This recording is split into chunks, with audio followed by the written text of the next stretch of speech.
కోల్కతా ఆర్జీకర్ ఇష్యూపై రకరకాల ఊహాగానాలు ఇప్పటికీ జరుగుతూనే ఉన్నాయి. పోస్ట్‌మార్టం రిపోర్ట్ వచ్చిన తర్వాత ఆమె బాడీ మీద దాదాపు 25 చోట్ల అంటే 25 ప్లేసెస్‌లో ఆమెకు గాయాలున్నాయని తెలుస్తోంది. అలాగే సెమన్ కౌంట్ విషయంలో కూడా ముందొక రకంగా, తర్వాత ఒక రకంగా ఇలా రకరకాలుగా వినిపిస్తున్నాయి. వీటన్నిటి మీద మనకి డౌట్స్‌ని క్లియర్ చేసేందుకు, అసలు ఏం జరిగిందో చెప్పేందుకు ప్రముఖ గైనకాలజిస్ట్ డాక్టర్ కావ్యప్రియ గారు ఉన్నారు. ఒకసారి ఆమెతో మాట్లాడదాం. నమస్తే అండి డాక్టర్ గారు. నమస్తే అండి. జనరల్‌గా అంటే ఆ రోజు 150 ml, 150 గ్రామ్స్ ఇట్లా ఏదో చెప్పారు. తర్వాత కాదు సింగిల్ పర్సనే అన్నారు.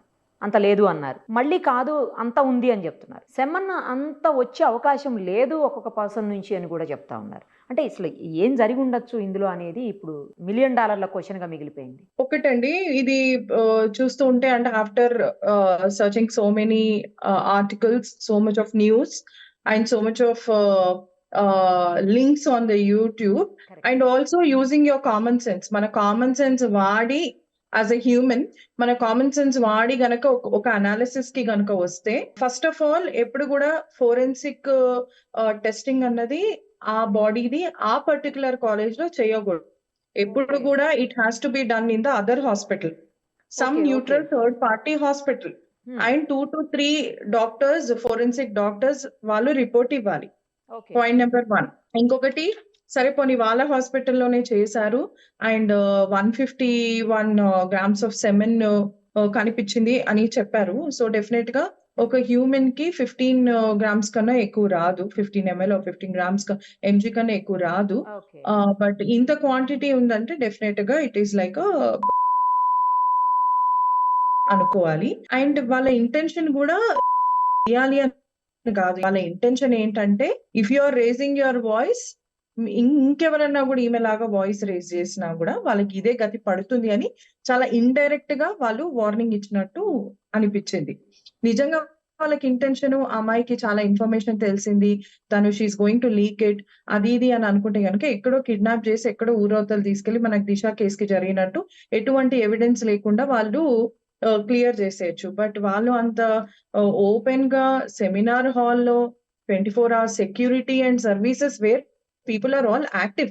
అక్కడ ఏమి పేషెంట్స్ తప్ప ఎవరు నిద్రపోవట్లేదు. All other doctors and medical staff fraternity are working there.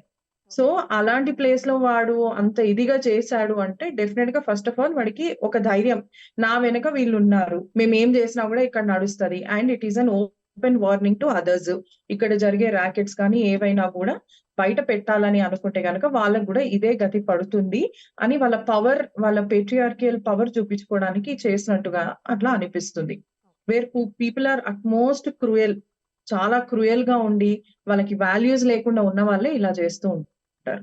దాదాపు 25 చోట్ల ఆమెకి శరీరం అంతా కూడా గాయాలైనాయి. 9 ఇంటర్నల్ గా, బయట అంతా కూడా 16 ప్లేస్లు. అసలు ప్రతి పార్ట్ లోనూ ఆమెకి గాయాలు కనిపిస్తున్నాయండి. ఒకళ్ళిద్దరు చేస్తే ఇన్ని గాయాలు అవుతాయా అనేది నేను అనుకోవడము, ఆమెని స్టార్టింగ్ లో చాలా అంటే ఫిజికల్ గా యాజ్ యూ సెడ్ ఇంజరీస్ ఇచ్చుంటారు, బాగా కొట్టడము, చేస్తావా అది ఇదని బెదిరించి ఉండుండొచ్చు. బెదిరించి ఆమె కాళ్ళు చేతులు విరగొట్టడము అవన్నీ చేసి లాస్ట్ లో నేను అనుకోవడం చేసి ఉండొచ్చు. అది మేబీ టు మిస్లీడ్ అన్నా అనుకోవచ్చు. అంటే వాళ్ళు దాన్ని ఎట్లా పోర్ట్రే చేయాలనుకున్నారంటే, మేము అనుకున్నాము ఆమె మమ్మల్ని అపోజ్ చేయడానికి ట్రై చేసింది, so we had to break and finally అన్నట్టు వాళ్ళు పోర్ట్రే చేయాలి అని అనుకున్నారు. But actual thing is that why she is targeted, only తను మాత్రమే ఎందుకు టార్గెట్ అయింది అన్నది కూడా మనం ఒకటే ఆలోచించాలి. దానికి 2-3 days ముందు కూడా తన కార్ ని కూడా మొత్తం ధ్వంసం చేశారంట. Destroyed her car. That is to threaten her. Then also maybe she didn't keep her mouth shut. Maybe అందువల్ల ఈమెని ఇలా చేసుండొచ్చు అని కూడా అనుకుంటున్నాం. ఇవన్నీ మనం అనుకోవడమే, హైపోథెసిస్. బట్ ఏది అన్నది ఫైనల్ గా ఆనెస్ట్ గా సిబిఐ ఎంక్వైరీ చేస్తేనే మనకి తెలుస్తుంది. ఆమె డైరీ రాసే అలవాటు కూడా ఉందంట. అది కూడా, అందులో కూడా కొన్ని నిజాలు ఉన్నాయి, బయటకు వస్తాయని కూడా అంటున్నారు త్వరలో. ఎగ్జాక్ట్లీ. నాకు ఇంకో డౌట్ ఏముందంటే, ఇప్పుడు ఆమె చనిపోవటానికి ముందే గాయాలైనాయి అని చెప్తున్నారు. అది కూడా పోస్ట్ మార్టం రిపోర్ట్ లో. చనిపోవటానికి అంటే గాయాల వల్ల కూడా చనిపోయి ఉండొచ్చు కదా. ఆబ్వియస్లీ గాయాలు అయ్యాయి కాబట్టి చనిపోయింది. మూత్రపిండాల్లో కూడా బ్లీడింగ్ ఉందని అంటున్నారు. అంటే చాలా దారుణంగా కొట్టి హింసించి చాలా దారుణంగా కొట్టి హింసించి మీరు ఆ కాలేజ్ రికార్డ్స్ కనుక చూసుకుంటే 2019 లో ఒక సూసైడ్, 2021 లో ఒక సూసైడ్, ఓ 2023లో all females who have committed suicide. ఇంకా ఉంది యాక్చువల్లీ, ఇది కొంచెం ఇన్ఫర్మేషనే. ఇంకా కొన్ని ఆర్టికల్స్ లో కొన్నిట్లో చూస్తే గనక 7 డెత్స్ ఉన్నాయి మొత్తము. బా ఆల్ ఆర్ ఫీమేల్స్. యా, అందరికి వాటిని ఇలా సూసైడ్ అని పోర్ట్రే చేశారా? మీరు చూసుకుంటే ఈ న్యూస్ ఇనీషియల్ గా కూడా సూసైడ్ అనే పోర్ట్రే ఫస్ట్ అది కూడా చేయాలని కరెక్ట్ ట్రై కరెక్ట్ చేశారు. అలాగే ఆ అన్నారు. తర్వాత after so much of opposition ఇంకా వాళ్ళు they had to declare that it is a murder, అది ఇది అని చెప్పేసి. సో ఈ చూస్తూ ఉంటే హాస్పిటల్ అథారిటీ కూడా ఇందులో పార్ట్ అని విన్నాము. Yeah and also I heard అని కాదు, చాలా ఇట్లా న్యూస్ ఛానల్స్ లోనే వస్తున్నాయి that the dean is also involved in the drug racketing అని. And he'll be taking the 20% of the share of what all the business is done అని కూడా ఇచ్చారు. సో యా, అన్ని హైపోథసిస్ అండి. మనం ఏమి ఫస్ట్ హ్యాండ్ ఇన్ఫర్మేషన్ తీసుకోలేదు ఇక్కడ. ఫస్ట్ హ్యాండ్ ఇన్ఫర్మేషన్ వచ్చేది మనకి సిబిఐ నుంచే ఆనెస్ట్ గా రావాలి. ఆనెస్ట్ గా వస్తేనే మనకి దీనికి ఏమైనా లా అగ్రెసివ్ గా వెళ్తేనే దీనికి ఏమన్నా జస్టిస్ జరుగుతుంది. ఒకటి ఏంటంటే people should not calm down. People should still continue what they are అవును ఫైటింగ్ ఫర్. ఎందుకంటే ఇవాళ ఆ అమ్మాయి రేపు ఎవరన్నా అయిండొచ్చు కదా, కరెక్ట్ ఎవరన్నా అయిండొచ్చు. ఇంత దారుణంగా సేఫ్టీ సెక్యూరిటీ లేకుండా ఆడపిల్లలు బయటికి వెళ్ళాలంటే చాలా భయపడుతున్నారు. ఆఫ్టర్ దిస్ ఇన్సిడెంట్ ఎక్కడ సేఫ్టీ ఉందని కూడా ఆలోచిస్తున్నాం. పక్క మనిషిని కూడా మనము నమ్మలేకుండా ఉన్నాం. సో దిస్ ఇస్ సంథింగ్ మనం ఎవరం కూడా రిలాక్స్ అవ్వద్దు ఈ విషయంలో. కరెక్ట్ ఎవరు కూడా రిలాక్స్ అవ్వకుండా కంటిన్యూస్ గా keep questioning government, keep questioning PM Modi first of all, not even that CM. ఆ సీఎం కూడా ఏదో అలా వెస్టీజియల్ గా ఉంది అంతే. తను she is trying to secure her power. ఏమీ మాట్లాడకుండా she is trying to protect others.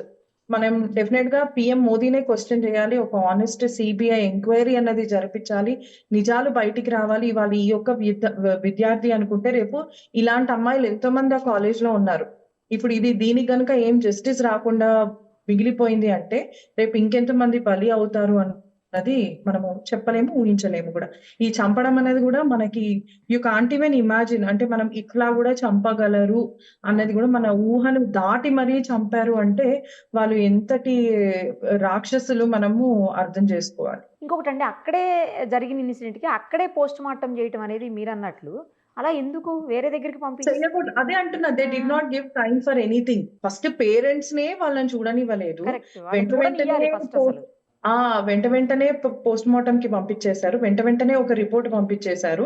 And ఆ తర్వాత వెంట వెంటనే క్రిమేషన్ కూడా చేయించేశారు.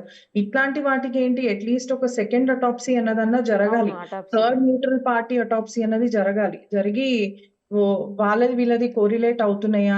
ఇంకా ఇప్పుడు ఒక్కొక్క రోజు ఒక్కొక్క న్యూస్ ఇట్లా బయటకు వస్తుంది. అవును నిన్న కొత్తగా మనకి ఇండియా టుడేలో ఏమని వచ్చింది, ఆ పేషెంట్ కి చాలా కర్విలీనియర్ అంటే కర్వ్డ్ ఆబ్రేషన్స్ ఉన్నాయి, మూతి చుట్టూ ఉన్నాయి, మూతి లోపల ఉన్నాయి, ఫేస్ చుట్టూ కూడా ఉన్నాయి.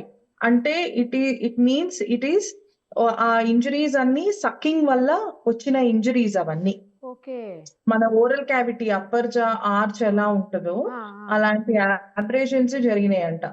సో డెఫినెట్ గా ఈ బాడీకి సెకండ్ అటాప్సీ అన్నది సిబిఐ ఆధ్వర్యంలో గనక జరిపించి ఉండుంటే ఇంకొన్ని నిజాలు బయటికి వచ్చిండేవి. ఇంకేమన్నా ఇచ్చి చంపారా, ఇంకేమన్నా సెడేట్ చేసి చంపారా, లేకపోతే కొన్ని ఫ్రాక్చర్స్ అవన్నీ ఏంటి అంటే తన డిఫెన్స్ లో తనకి ఇంజరీస్ జరిగి ఉంటాయి అన్నట్టుగా కూడా చెప్తున్నారు.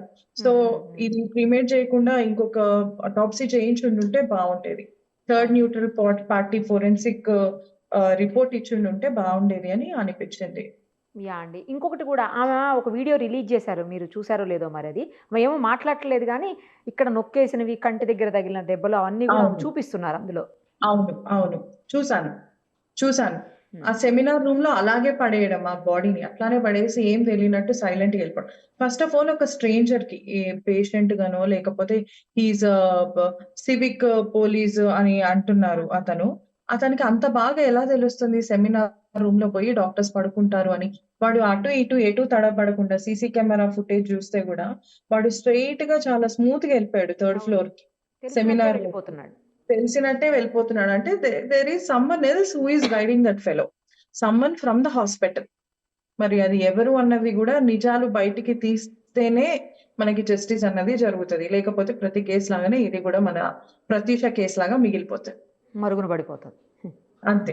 రైట్ అండి. పూర్తిగా మీరన్నట్లు విచారణలో సిబిఐ విచారణలోనే అన్ని విషయాలు ఏం జరిగిందనేది అసలు ఫస్ట్ క్లారిటీ వస్తే తర్వాత ఎవరు చేశారు, ఎంతమంది ఇన్వాల్వ్ అయి ఉన్నారు, ఎంతమంది చేశారు, ఇవన్నీ కూడా బయటకు వస్తాయి. సిబిఐ ఎంక్వైరీ మొదలుపెట్టింది కాబట్టి ఖచ్చితంగా నిజానిజాలు బయటకు వస్తాయి. అలాగే సుమోటోగా సుప్రీంకోర్టు కూడా తీసుకునింది కాబట్టి త్వరలోనే ఈ కేసుకు సంబంధించిన అన్ని విషయాలు వాస్తవాలు బయటకు వస్తాయని చెప్పేసి తగిన శిక్ష వాస్తవాలు పడుతుందని బయటికి కూడా. రావాలి, న్యాయం జరగాలి, మిగతా కేసుల్లాగా మరుగున పడిపోవద్దు. ఇది పిఎం ఆధ్వర్యంలో జరగాలి అని మన పద్మశ్రీ డాక్టర్స్ కూడా they have written a letter to PM. అవును, అవును. ఓకే, సో ఇది ఏదన్నా కూడా మన పిఎం ఇందులో పర్సనల్ గా ఇన్వాల్వ్ అయ్యి మనకి జస్టిస్ తీసుకురావాలి అని కోరుకుంటున్నామండి అందరము. థ్యాంక్ యూ అండి. Thank you so much. Suman టీవీలో మీ పర్సనల్ అండ్ బిజినెస్ ప్రమోషన్స్ కోసం కింది నెంబర్కి కాంటాక్ట్ చేయండి.